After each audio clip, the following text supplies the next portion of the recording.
Advantage of using social network in classroom 8। Advantages क्या हैं अगर हम सोशल नेटवर्क यूज़ करें क्लासरूम 8 में? Facilitate the interaction between student. इससे क्या होगा, स्टूडेंट्स के बीच में इंटरेक्शन बढ़ेगी। सोशल नेटवर्क जो है वो इंक्रीज करता है कोलैबोरेशन बिटवीन डिफरेंट क्लासमेट्स, अलग अलग क्लासमेट्स के बीच में जैसे वेरी इजी इस्टेब्लिश हो जाती है कम्युनिकेशन, डायलॉग चैनल्स और वर्क कोलैबोरेशन बनता है बच्चों के और टीचर के बीच में। It facilitate the search and the information. Most blog and web pages that publish valuable content are disseminated in social networks. बहुत सारे वेब पेजेस या जो भी पब्लिक वैल्यूएबल्स हैं वो कंटेंट जो है डिसमिनेटेड हो जाते हैं सोशल नेटवर्क पे, क्योंकि जिसका मीडियम है we can find information the highest value that help us in a preparation. हम उसकी हाईएस्ट वे में, अब मान लो आपको एक टॉपिक रेडी करना है, कोई भी टॉपिक ले लो, ग्रीन हाउस गैसेज ले लेते हैं, एक बेसिक सा टॉपिक है साइंस का। तो ग्रीन हाउस गैसेज के बारे में जब आप सर्च आउट करते हो, आप चेक करते हो कि सबसे बेस्ट वाला आप ओपन करोगे जो आपको, जहाँ पे आपको एक्स्ट्रा मिलेगा कुछ। तो इससे क्या होगा, आपकी जो इंफॉर्मेशन है वो एक हाईएस्ट वैल्यू की इंफॉर्मेशन आप गेटअप करते हो, ठीक है ना। वी विल बुक में क्या होता है, थोड़ा बहुत लिखा है, फिर आप कोई 10 बुक्स तो ढूंढोगे नहीं, आज के टाइम में तो इंटरनेट से ही ढूंढते हैं सब, तो वो चीज़ है।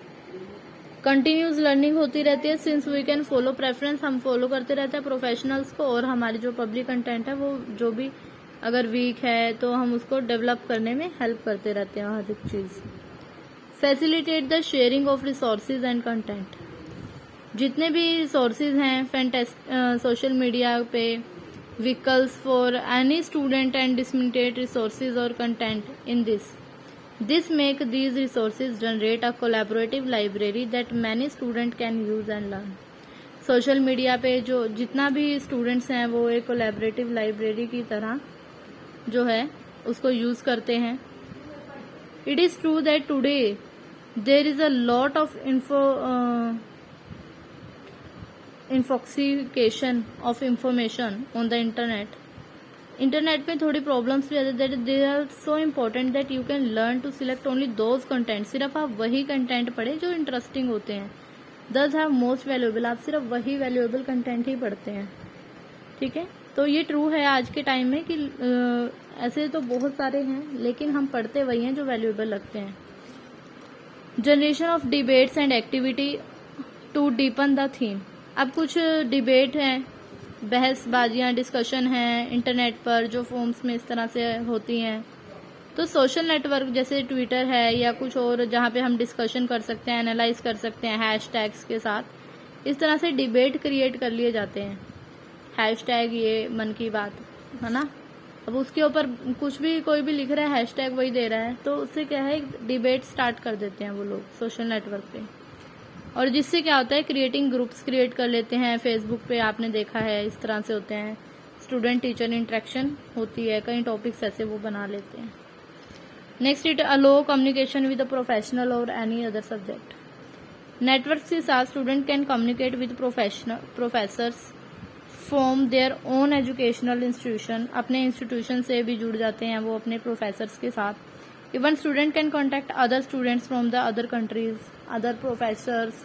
आप you can watch on YouTube, there are lot of number of educators who are successful educators ना, जो एक माने गए एजुकेटर्स हैं, उनसे आप कोई भी टॉपिक वो पढ़ा रहे हैं, you can clear out your basics और योर ऑल डाउट्स। तो आपको ये अपॉर्चुनिटी यही देती है इंटरनेट ना। Streamlining the learning process.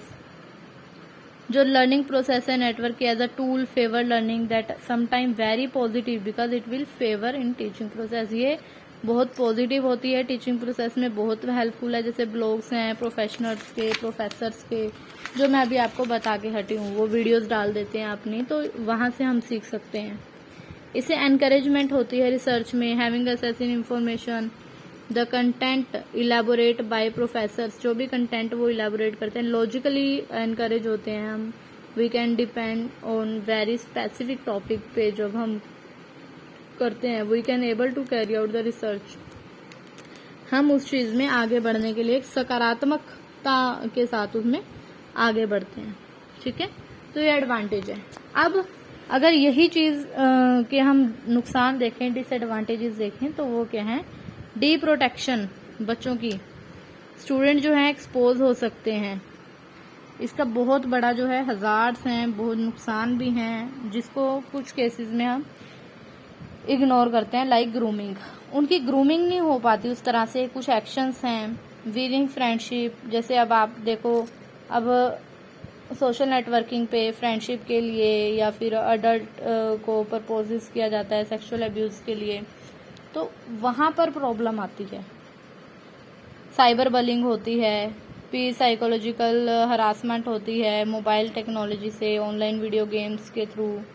तो ये प्रॉब्लम ज़्यादा बढ़ रही है। इसके कारण डिपेंडेंसी हो जाती है, सोशल नेटवर्क साइट्स पे ही हम डिपेंड रह जाते हैं और हम अपने आप को अवॉइड नहीं कर पाते चाह के भी, क्योंकि हमारा जो भी मटेरियल है वो हमें वहीं से ही मिल रहा है। हम उस पर डिपेंड हो जाते हैं। लाइक व्हाट्सएप पे हमारे मैसेज पे मैसेज आ रहे हैं, क्लास के आ रहे हैं, कभी वर्क आ रहा है, और हम डिपेंड हो जाते हैं उस पर। डिस्ट्रैक्शन हो जाती है एक्सेसिव यूज के कारण, फिर हम डिस्ट्रैक्ट होने शुरू हो जाते हैं। जब हम एक नॉर्मल लाइफ से बाहर आके अपना इस तरीके से इसमें इन्वॉल्व हो जाते हैं, तो नेगेटिव इन्फ्लुएंस ज़रा बढ़ जाता है। एकेडमिक परफॉर्मेंस हमारी लो होती जाती है और ये बहुत ज़्यादा डिफिकल्ट हो जाता है। Now days it is a question of normalising situations, कि आयनिंग आउट करना है आपने, किस तरह से आप नॉर्मल करोगे दोबारा से। रिडक्शन ऑफ ह्यूमन रिलेशनशिप, अब वही बात है, आप अपने इंटरेक्शन कम हो जाएगी, ह्यूमन रिलेशनशिप, आपके जेस्चर, आपकी हर एक चीज़, आप वही बात जो मैंने अभी आपको कही थी, आप नाइट सूट डाल के कर रहे हो, स्टडी कैसे कर रहे हो, तो आपका एक वे जो है बॉडी लैंग्वेज या कुछ, वो सब खत्म हो जाएगा। सोशल नेटवर्क्स पर एडिक्शन हो जाएगी, अप टू डेट रहना है, बार बार 100 ऑफ नोटिफिकेशंस आपको मिल रही हैं आपके स्मार्टफोन पे, आपने नंबर ऑफ ऐप्स डाउनलोड कर लिए हैं, कभी आपकी कोई पीडीएफ की, कोई आपकी ये, कोई आपकी वो ऐप, तो उससे क्या होगा? आपको हर एक की नोटिफिकेशन को चेकआउट करना पड़ेगा। कभी आप मेल्स चेक कर रहे हो, कभी यूट्यूब पर नेक्स्ट वीडियो चेक कर रहे हो कि डाल तो नहीं दी, कभी इंस्टाग्राम, कभी, मतलब नंबर ऑफ जो आपके आ रहे हैं वो बढ़ते जाते हैं, बढ़ते जाते हैं और बढ़ते ही जाते हैं, और इसका रिजल्ट क्या होता है? एडिक्शन हो जाती है आपको। Next, lack of consensus on legal aspects in social networks. You can analyze the jurisprudence of different countries of our environment. We see that they do not agree and there are great differences in the legal aspects depending on the country. कि अगर हम देखें कि हमारे देश में जो कानूनी पहलू हैं उनको देखते हुए हम इस चीज़ से सहमत नहीं है, हम जिस देश में हैं उसी के कानूनों को हम जो है देखते हैं, तो उसमें भी बहुत अंतर रहता है उन पहलुओं में दूसरे देशों से। तो यहाँ पर हमें पता चला कि ये डिसएडवांटेजेस क्या हैं। ये इसी क्वेश्चन के साथ हमारा पेपर नंबर 3 कंप्लीट होता है। Thank you.